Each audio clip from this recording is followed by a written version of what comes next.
नमस्कार साथियों, स्वागत है आप सभी का हमारे खुराना क्लासेस यूट्यूब चैनल पर। आज की इस क्लास में हम बात करेंगे हमारे भाषा, संज्ञान और समास, जो हमारा चौथे नंबर का पेपर है साथियों, फर्स्ट ईयर का। ये प्रश्न पत्र आपका 35 अंकों का होता है। सबसे पहले ये चीज़ सोचो आप, इस प्रश्न पत्र में आपको पास होने के लिए 14 अंक चाहिए। इसका मतलब आपको 40% अंक हर पेपर में लाना अनिवार्य है। इससे अगर आप कम लाओगे या तो बैक लगेगी या फिर फेल हो जाओगे। ज़्यादा पेपर अगर रह गए तो फेल हो जाओगे। तो 14 नंबर आपको लाना कंपलसरी है। तो आज की इस क्लास में हम थोड़ा सा बात कर लेते हैं उन इम्पॉर्टेंट क्वेश्चनों की जो आपको पढ़ के जाना है। ठीक है, टेलीग्राम को आप लोग ज्वाइन कर लो, डिस्क्रिप्शन बॉक्स में लिंक दी गई है। अब आपको जैसे ये क्लासें ख़त्म होंगी, एसटीसी की आपको रेट के लिए तैयार करना है। निःशुल्क क्लासें रहेंगी आपकी और मटेरियल सब कुछ फ्री मिलेगा। आइए, भाषाई आधार पर आंध्र प्रदेश का गठन हुआ था। देखो, टेलीग्राम पे आपको पीडीएफ मिलेंगी, राजस्थान जी के, पर्यावरण, साइकोलॉजी, सब कुछ। ठीक है ना। तो भाषाई आधार पर आंध्र प्रदेश का गठन कब हुआ था? आंसर हो जाएगा आपका 1 अक्टूबर 1953 को। कब हुआ था? 1 अक्टूबर 1953 को हुआ था।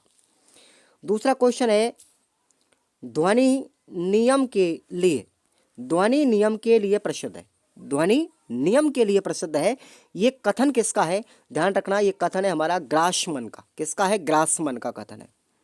नेक्स्ट क्वेश्चन आप लोग देखेंगे, नंबर 3।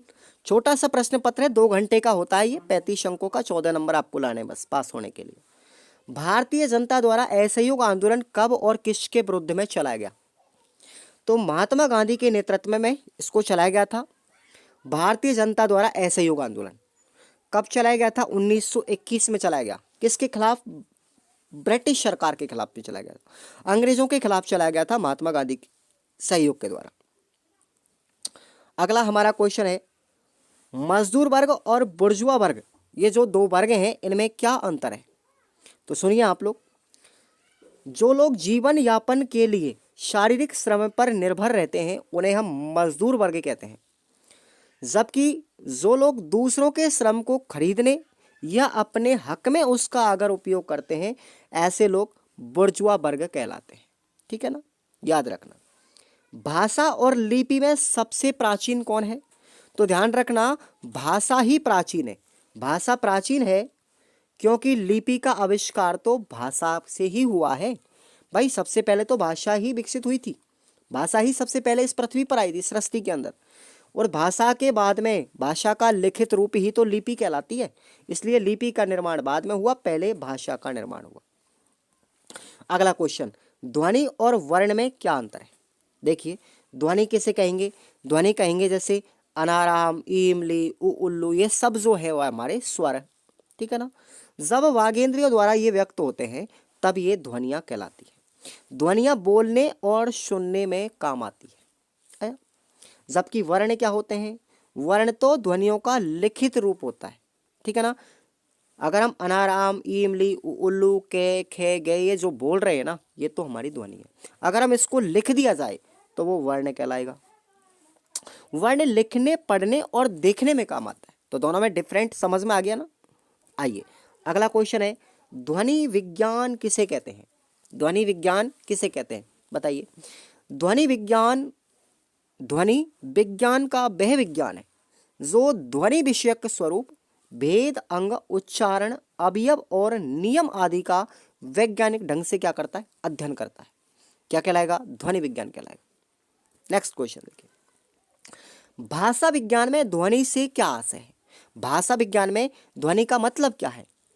भाषा विज्ञान में ध्वनि का सामान्य आशय मानव मुख से निकली उस वायु से है जो वागेंद्रियों की सहायता से शब्द उत्पन्न करती है, जिसका प्रसार होता है तथा जो श्रोता आदि के द्वारा ग्रहण की जाती है। आया समझ में? तो ये ध्वनि विज्ञान में ध्वनि का, भाषा विज्ञान में ध्वनि का मतलब हो गया। अगला क्वेश्चन है, भाषा और लिपि में क्या समानता है और क्या अंतर है, क्या असमानता है, इसके बारे में सुनिए आप लोग। अगर हम बात करें समानताओं की, तो देखिए समानताएं क्या क्या होती है। भाषा और लिपि दोनों ही अभिव्यक्ति का साधन है। अभिव्यक्ति है ना, भाषा हमारी लिखित भी हो सकती है, मौखिक भी हो सकती है, लेकिन लिपि हमारी क्या है? लिखित है। दोनों के लिए व्यक्ति ध्वनि संकेतों का व्यवहार होता है।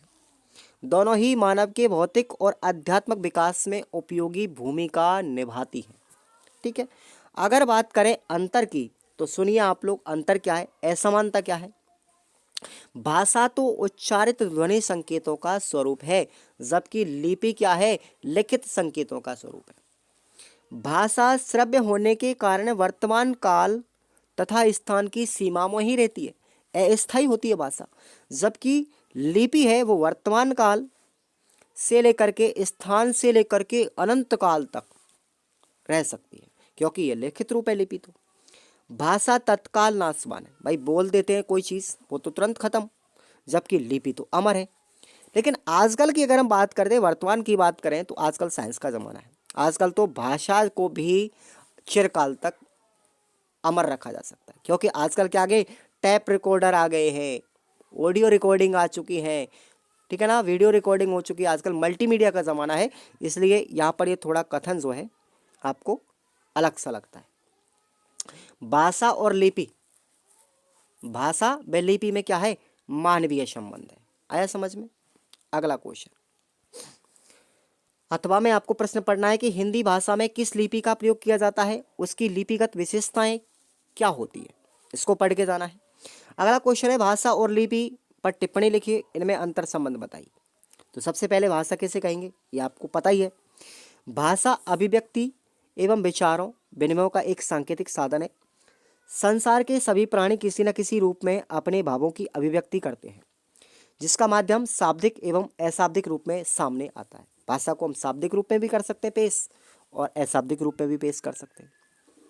जबकि लिपि मानव मुख से निकली हुई प्रत्येक ध्वनि जो अर्थ देती है, मनुष्य की भाषा है। और ध्वनि संकेतों, भावों और विचारों को जब रेखाओं, चित्रों या चिन्हों के माध्यम से हम व्यक्त कर दें, यानी कि उसको हम लिख दें, तो वो हमारी क्या कहलाएगी, लिपि कहलाएगी। ठीक है ना, तो ये दोनों में संबंध भी हो गया और अंतर भी हो गया। आगे बात करते हैं। अथवा में प्रश्न है कि भाषा के सामाजिक पक्ष से आप क्या समझते हैं, विस्तार से बताइए। इसको आप लोग नोट कर लीजिए, क्वेश्चन को आप लोग पढ़ के जाएं। अगला क्वेश्चन है, लिखित एवं मौखिक भाषा में अंतर क्या है। लिखित व मौखिक भाषा में अंतर क्या है, तो समझिए आप लोग। मौखिक भाषा विचारों के आदान प्रदान, वाद विवाद, संवाद एवं भाषण की भाषा है, जबकि लिखित भाषा में हम कानों से सुने हुए विचारों को लिपिबद्ध कर सकते हैं। पहला अंतर हो गया। मौखिक भाषा के माध्यम से एक युग की साहित्यिक, आर्थिक और सामाजिक तथा धार्मिक आदि की परंपराओं को भावी पीढ़ी तक सुरक्षित रखा जा सकता है, जबकि मौखिक भाषा में ऐसा नहीं किया जा सकता। किसी भी विषय में किए गए नवीन शोध को लिखित रूप में एक दूसरे को हस्तांतरण भी किया जा सकता है। मौखिक भाषा में वक्ता श्रोता का आमने सामने होना जरूरी है, जबकि लिखित भाषा में लेखक अपने ज्ञान को लिखकर भी प्रकाशित कर सकता है, आमने सामने होने की कोई आवश्यकता नहीं है। लिखित साहित्य व वैज्ञानिक उपलब्धियों को एक दूसरे देश वाले भी पढ़कर ज्ञान प्राप्त कर सकते हैं, लिखित साहित्य को। अथवा में आपको प्रश्न याद रखना है कि भाषा अर्जन व भाषा अधिगम में क्या अंतर है और इनमें कौन सी चीज सामान्य है। ठीक है ना, तो ये प्रश्न आपको पढ़ना है। अगला क्वेश्चन है कि विज्ञान की भाषा के गुण, विज्ञान की भाषा की विशेषता क्या है। तो पहली विशेषता है कि विज्ञान की भाषा सरल, सार्वभौमिक और तार्किक होती है। विज्ञान की भाषा सुनिश्चित, स्पष्ट और सरल बोध होती है। वैज्ञानिक अपनी बात को सरल भाषा में तर्कपूर्ण ढंग से कहते हैं। वे वाक्यों का दोहराव, अनावश्यक विस्तार और क्लिष्ट शब्द जाल से बचाते हैं। सहजता, सरलता, सीधे साधे बात को कहना वैज्ञानिक भाषा का गुण है। और वैज्ञानिक भाषा की एक विशेषता कौन सी होती है, लॉजिक होता है वैज्ञानिक भाषा के अंदर। ठीक है ना, अंधविश्वास नहीं होता। अथवा में आपको प्रश्न लिखना चाहिए और याद करना है, लिखित भाषा के उद्देश्य और उसका महत्व क्या है। इंपॉर्टेंट क्वेश्चन है ये, ठीक है ना। अगला क्वेश्चन देखेंगे। अब आपको निबंधात्मक प्रश्न बता रहा हूं मैं। भाषा की प्रकृति और उसका स्वरूप कैसा है, विस्तार से आपको याद रखना है।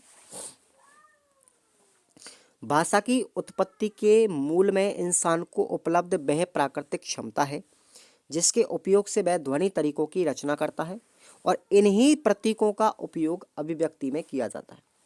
भाषा के अस्तित्व में आने वाला पहला कदम ध्वनि प्रतीकों की रचना ही होती है। भाषा मनुष्य का महत्वपूर्ण सृजन है। सामान्य भाषा को संप्रेषण के साधन के रूप में देखा जाता है। भाषा अर्जित करने की क्षमता मनुष्य की जन्मजात होती है, लेकिन भाषा सृजन सायास मानसिक प्रक्रियाओं के द्वारा किया जाता है। भाषा को संप्रेषण के रूप में समझने में महत्वपूर्ण भाषा सृजन की प्रक्रियाओं को समझना होता है, क्योंकि इसी समझ के सहारे भाषा की भूमिका तथा भाषा सीखने के तरीके को बेहतर ढंग से विकसित किया जा सकता है। भाषा के कारण ही मनुष्य उस स्थिति को हासिल कर पाता है जिसमें वह वस्तुओं और प्राणियों की अनुपस्थिति में भी उनके बारे में विचार कर सकता है। भाषा के कारण ही मनुष्य अपने मन की बात किसी और को बता पाता है। ये भाषा का महत्व भी तो चल रहा है।